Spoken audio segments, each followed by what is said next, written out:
Why? You know, there's no logical reason. Let's take a look at Procreate'S color wheel. There's good news and bad news. The bad news is this guy.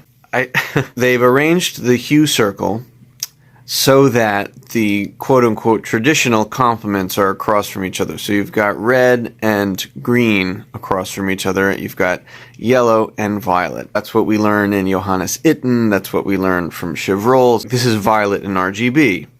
So it's got a hue angle of 270. Here's 60 degrees for yellow, and it's being placed opposite 270. Right? What does that add up to?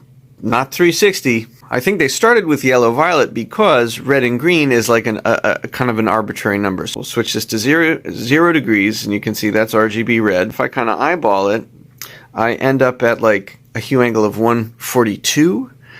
You know, I don't think I'm quite on it, but here's what I think they did. I think they knew that, you know, RGB green was too limey to be the complement to red. They didn't put it at 128. They didn't do what they did for violet, which would be to kind of split the difference, right? Because look, that's a little bit off. It's like a few degrees off. They started with yellow-violet, and then they kind of scaled this half of the color wheel down to fit in with that shift. So the other thing that bothers me about this user interface is the center here, right? You've seen a lot of color pickers where there's like a triangle, pure hue, white and black, or you've seen some probably that are a diamond shape or a square shape.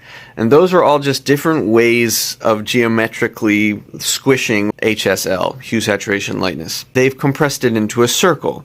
And there's kind of nothing intuitive about this. If I want to say, okay, I want the most vivid greens, where am I going to go? Am I going to go to the top? Am I going to go to the left like I might be used to in HSL? No, I have to kind of find this corner of a circle that doesn't exist. Really, this is a square.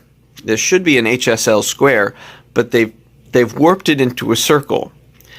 Why? To look pretty. So that's the bad news. The good news is, if you want to work with color harmonies, and you go over to this other color wheel, you know, we've got RGB hue angles. So now look, I've got yellow and indigo opposite each other, and I've got red and cyan opposite each other.